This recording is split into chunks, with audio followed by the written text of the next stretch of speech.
Alright, so this is for the con skill, Congruence and Transformations from this week. I think it's week 5 now.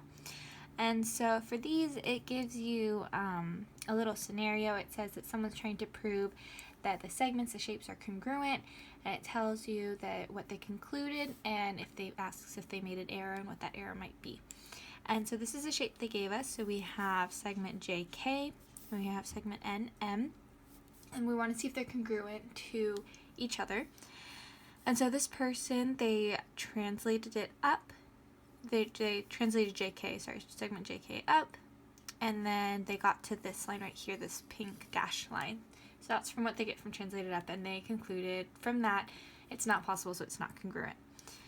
And so the error that they made is, so we're trying to see if these actually are congruent. So if we were to translate it again, well, translate would just shift to left, right, up, or down. So if we shift here, still not congruent, down, up, still not congruent. So translation's not going to work because it's just going to move it up, down, left, or right. But a rotation, if we were to take this dash segment, let me erase this. If we were to take this pink dash segment and rotate it, remember counterclockwise, it would then appear along segment NM. So if we rotate that pink dash line to the yellow line, then it would be congruent. So our option for this would be A. With a rotation, we would be congruent. Alright, so let's see another one. So I tried to pull 4 problems for this one because there's varying ones. So for this one, again, our scenario, he was able to map ABCD onto EFGH using a translation and dilation. And so he said they are congruent using rigid transformations. So what's the error?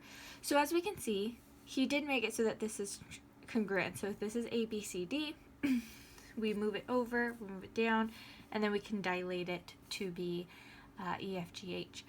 But the key here is rigid. Rigid transformations are translations, rotations,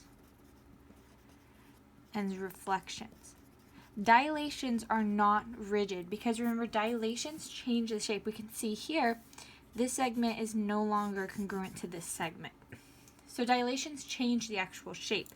So AD is actually, let's say this is just, 4 units long, and EH is 2.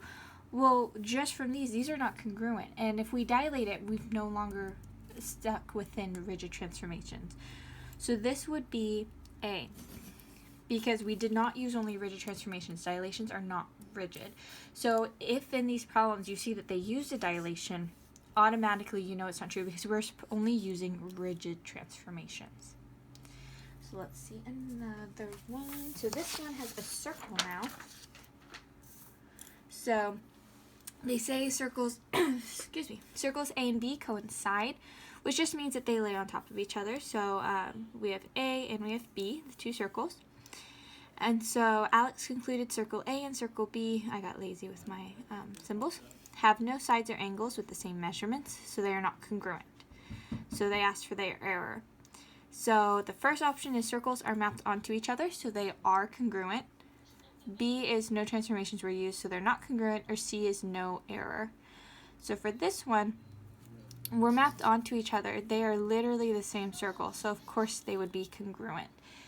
So even though we didn't transform anything, we're going to remain congruent.